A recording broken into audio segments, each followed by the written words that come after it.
Hey, good morning. So I wanted to make a hopefully quick video about something that's been on my heart. I'm going through Genesis again this year, and a theme that I keep noticing is fear. So in the beginning, in the Garden of Eden, after the fall, it talks about how Adam and Eve hid from God and said they were afraid.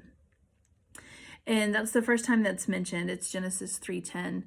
But that had never been part of their existence yet until after the fall.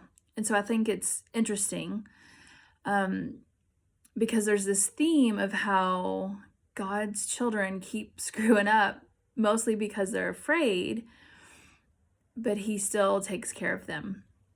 I don't know if you remember, but when Adam and Eve said they were afraid, it says they sewed leaves together. Fig leaves. I think it says fig leaves.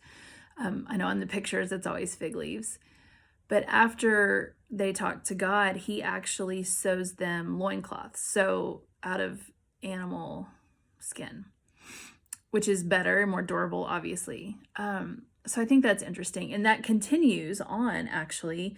So when we get to Abram, he was afraid that Pharaoh, because his wife was beautiful, would take her for his own. And so he said, just say you're my sister, which was partly true. They were half siblings. But I, again, think that's interesting that he was afraid. And so he made a decision that ended up backfiring, but God protected him. So God allowed plagues to bother Pharaoh. So Pharaoh was like, get her out of here. I don't want her. And Pharaoh knew, why did you lie? And then that actually happens again later with Abram and Sarai. And then after they've been given the promise, Abram and Sarai are given the promise that they will have a son that will be, and that he'll be the father of many nations. I don't know if you've done the math, but it takes 25 years for then Sarah to get pregnant. But she didn't trust God. I think she thought it was taking too long. How often do we do that, right? Like, it's on our timetable. We want God to give us what he has for us when we want it, and not for his plan. But so she tells Abram, take my servant Hagar. Well, that has caused many millennia of war, because that child was Ishmael, and then Isaac was born later. So that is kind of at the root of a lot of the war between the Muslims and the Jews for all of history. And then another example is Lot's daughters. So after they are out of Sodom and Gomorrah, they go live in a cave, and his daughters, their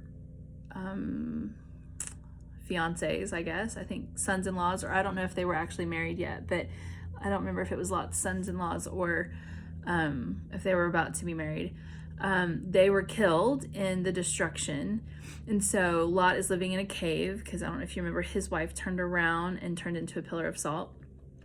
And so they were afraid, who's going to marry us? Who can we have kids with? So they get their dad drunk and then have sex with him and get pregnant. So that was done out of fear instead of praying to God to take care of them. And then Isaac and Rebekah, just like Daddy, Isaac does the same thing and tells Rebekah, you're beautiful, and they're going to think that, they're going to want you for their own. So say you're my sister. Same thing happens. God protects her, and he gets her back. And then even with Leah and Rebekah. So Jacob, who is the son of Isaac and Rachel, not Rebekah, he marries Leah and Rebekah, and he knows that he's supposed to be the father of many nations also and have a lot of kids. But Rebekah starts out as barren.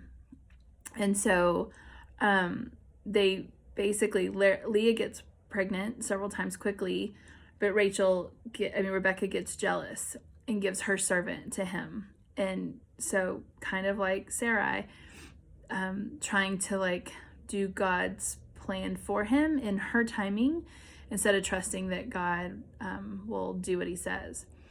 So I just think that's interesting because I feel like that fear is related to anxiety that we experience today. I think a lot of times that kind of anxiety is rooted in fear and an inability to trust, or maybe even a scarcity mindset where we haven't had a lot of practice trusting, and specifically God in these situations. And the Bible is racked with, that's just as far as I am in my reading, but the Bible is racked with times that people are afraid and they kind of make decisions that could be detrimental. Now, luckily for God's people, he is always looking out for them and protecting them, and he always bails them out. And I just want to be clear that this is not the same kind of fear as when it talks about that we should fear the Lord. That is talking about more like a respect and an awe, not like actually being afraid. It's like a positional thing. So kind of like when we were kids, we were afraid of our parents because we had respect for them. Like we knew that they were the boss. We knew that they could give out punishment. Not that we should be afraid that God's going to give out punishment, because if we are Christians, punishment was taken care of on the cross. So that's not, should not be what we're thinking or how we're thinking about God and viewing him. But it's not that kind of fear. It's not the fear of awe and respect. This is a afraid fear, afraid something bad might happen. And again, not trusting that the Lord will provide. A lot of times I think we live in a society where we don't have to use our faith very much. If we want something, we go get it.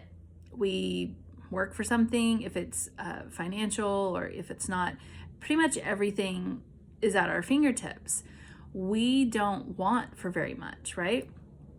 And so I think our faith muscle is kind of weak and lacking sometimes. I'm not saying this is everybody. I'm saying most people I know. And so I think it leads us back to having an ability to go into anxiety easily, because we don't have to trust very often. And I think sometimes we'll maybe trust or have faith in big things, but maybe not little things. And so if we're fearful or afraid, then maybe we take action into our own hands. And again, a lot of times God will bail us out, even though we maybe would learn from him not bailing us out. He takes care of us either way. And so just in reading through Genesis again, the gratitude that I've been able to have in thinking about how many times that I've done that, and I have not waited, and I've gotten anxious and fearful and took things into my own hands instead of being patient and waiting for God to move. Man, I'm so thankful. And he has protected me, and he has gotten me out of situations or closed doors so that I couldn't walk through them, even though I was trying to. So I just wanted to share that with y'all today. I didn't think the video would be this long, but we weren't created with a spirit of fear. I should have looked up the verse that we're not to have a spirit of timidity. That is not how we were created. That did not happen in the garden until after the fall. And so thinking about how if we could let go of some of that fear and turn it into faith. Have y'all heard that saying, faith over fear? I think it could be life-changing. And so I just wanted to share that with you today. If you're moved to maybe make a list of some of the things you're afraid of, I'd ask you to start praying over that and praying that God could help you show you areas that could be turned into faith, or show you ways that you could use your faith in that way to overcome some of that. But don't let some of these fears become a part of your everyday life where you're struggling with anxiety. Now, again, I'm not saying this is the only form of anxiety at all. Please hear me. I'm saying that this sometimes is a way that anxiety reveals itself. So anyways, I hope you guys have a great day. I just want to share that with you. It's been on my heart. No fear, right? All right, we'll talk to you soon. Bye-bye.